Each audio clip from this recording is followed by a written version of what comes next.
If you're waiting for Australia PR, the next 10 minutes could change everything.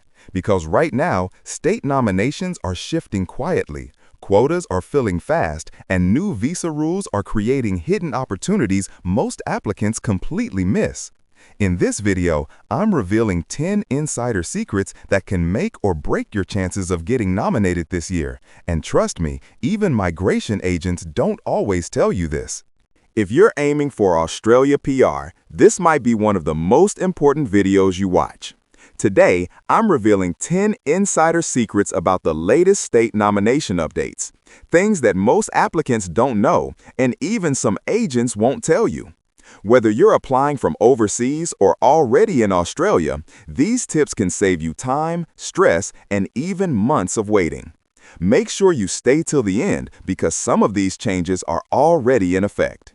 And if you find this helpful, don't forget to like the video, drop your questions or target state in the comments, and of course, subscribe for regular updates on everything related to Australia visas and PR. So here's the situation. Australia continues to tweak its immigration rules, especially around skilled migration, employer sponsorship, and state nomination programs. Many applicants feel lost because announcements are scattered and many changes are subtle but powerful.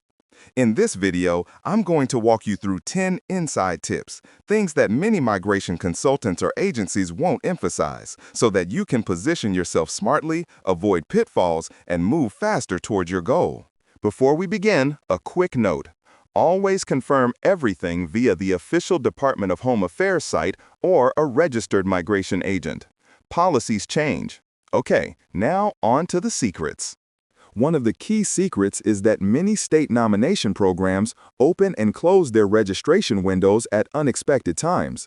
Unlike federal visa programs which have well-publicized dates, states may open registrations of interest or expressions of interest for subclasses 190 or 491 with little advance notice. For example, Queensland's state-nominated migration program recently opened for registrations on 19 September 2025. That means if you're waiting passively, you might miss an opening. Proactive tracking is essential. Get alerts on state government immigration sites, follow migration news forums, or subscribe to newsletter alerts. Don't just rely on major announcements. Check monthly or even weekly. Moreover, some states allocate quotas for both onshore and offshore nominees differently. For some roles, offshore applicants might be blocked or limited. So even if your occupation is on the list, double-check whether your stream, onshore or offshore, is being accepted in that particular window. Another secret is that Australia keeps adjusting income thresholds, especially for employer-sponsored and nomination schemes. Since 1 July 2025, the core skills income threshold increased to 76,515 Australian dollars. Also, the specialist skills income threshold has been raised to $141,210. Why does this matter?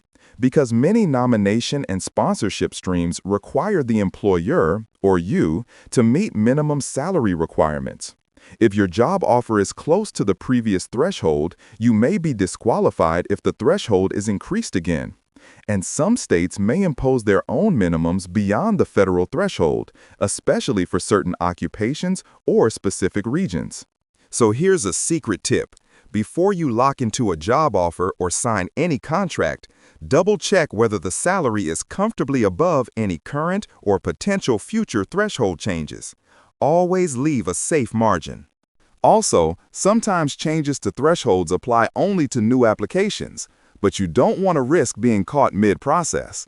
Always use the latest published thresholds when drafting your contracts or submitting offers.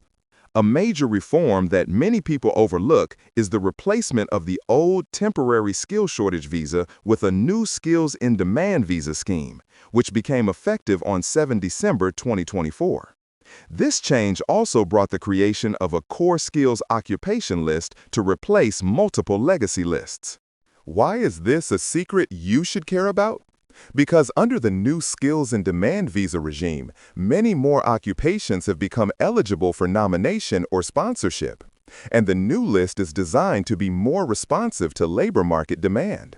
So your occupation might get added or removed faster than before. Furthermore, some employer nomination pathways under the subclass 186 direct entry stream are now referencing the same core skills list.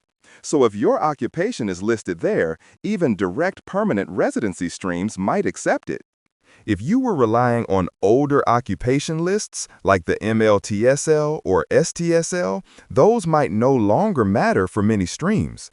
So the tip here is to update your occupational assessment and check if your occupation now falls under the new list.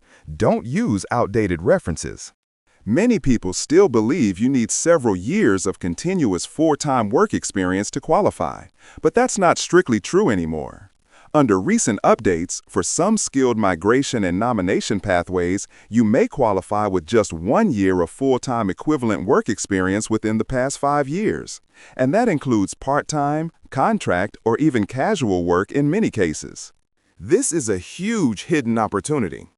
Many applicants rule themselves out because they lack 2 or 3 years of permanent full-time work. But if your relevant occupation is clearly documented, even non-traditional work arrangements can count. Just make sure you carefully document hours, contracts, pay slips, and detailed job descriptions. However, a word of caution. Some states or nomination programs have their own additional requirements. They might still insist on 2 or more years of experience or full-time status, so make sure to cross-check the state-specific rules. In some cases, when you're eligible for employer nomination, for example, under the subclass 186 transition stream or the new skills in demand employer stream, your employer can change during the process, as long as the new employer submits a nomination within the allowed time frame. For instance, in the 482 to PR transition, if you switch jobs, you may have up to 180 days to secure a new approved sponsor. This means you don't have to feel stuck in one role if things go wrong. But you must plan ahead. Ensure your new employer can support your nomination and continue your pathway.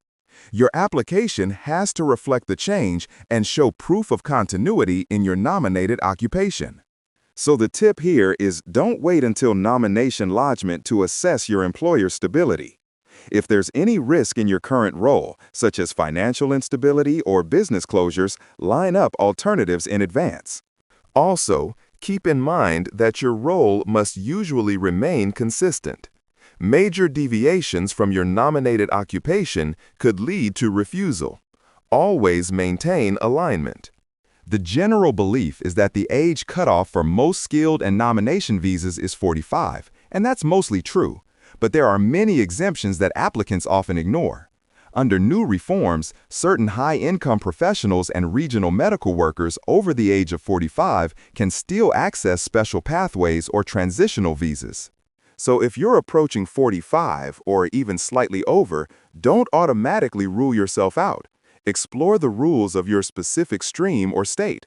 Some states relax age limits for hard-to-fill occupations, regional locations, or applicants with strong qualifications or higher salaries. Another clever strategy is to apply early. Sometimes the key date is the nomination lodgment date, not the visa application date. Timing is everything.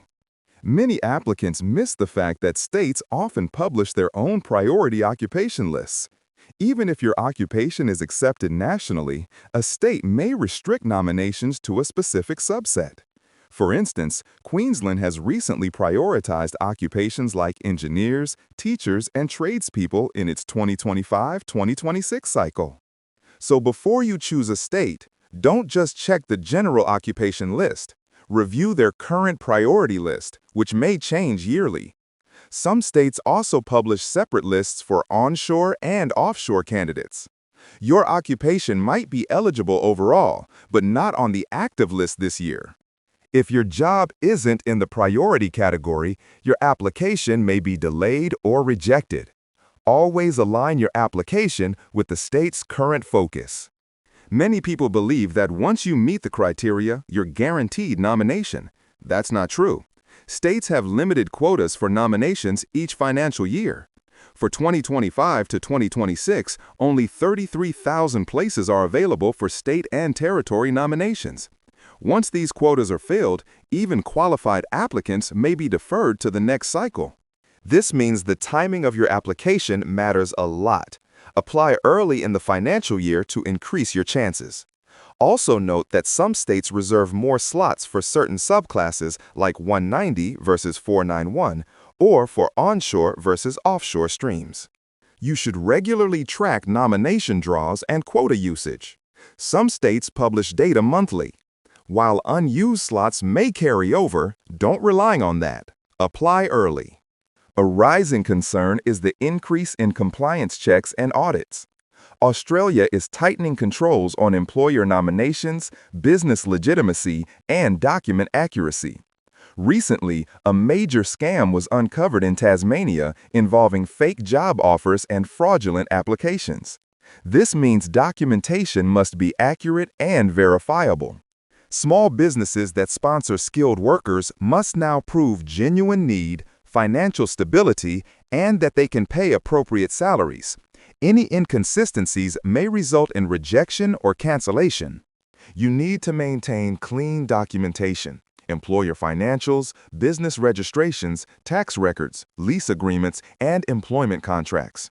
And for your personal documents, make sure your experience letters, pay slips, qualification proofs, and references are consistent and detailed.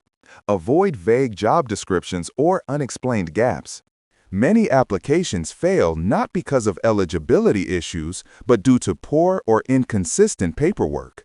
Finally, don't rely on just one visa pathway. Build a buffer strategy. Apply through both state nomination and employer nomination if you can. If one fails, the other can still succeed. This is especially helpful if you're targeting both subclass 190 and 491, or combining direct PR routes with regional routes. Also, consider switching states if your initial nomination doesn't work out, as long as your occupation remains eligible in the new state. Some people first enter on a 491, then transition to a 190. Or, after arriving onshore, they move to a different region with better nomination prospects. Make sure your English test, skills assessment, and qualifications remain valid across all your pathways. Renew them on time. Many people lose opportunities because their documents expire before use. Stay agile. Immigration rules change often. Being quick to adapt can open up new opportunities even mid-process. So that's it. 10 powerful secrets that could change the way you approach your Australia PR journey. Now it's your turn. Stay active, stay updated, and don't wait for the perfect moment. Create your opportunity with the right information. If this video helped you, please give it a thumbs up so more people can find it. Let me know in the comments which state you're planning to apply for or what topic you'd like me to cover next. And don't forget to hit the subscribe button and turn on the bell so you don't miss future updates. Thanks for watching, and I'll see you in the next video. Good luck with your PR journey.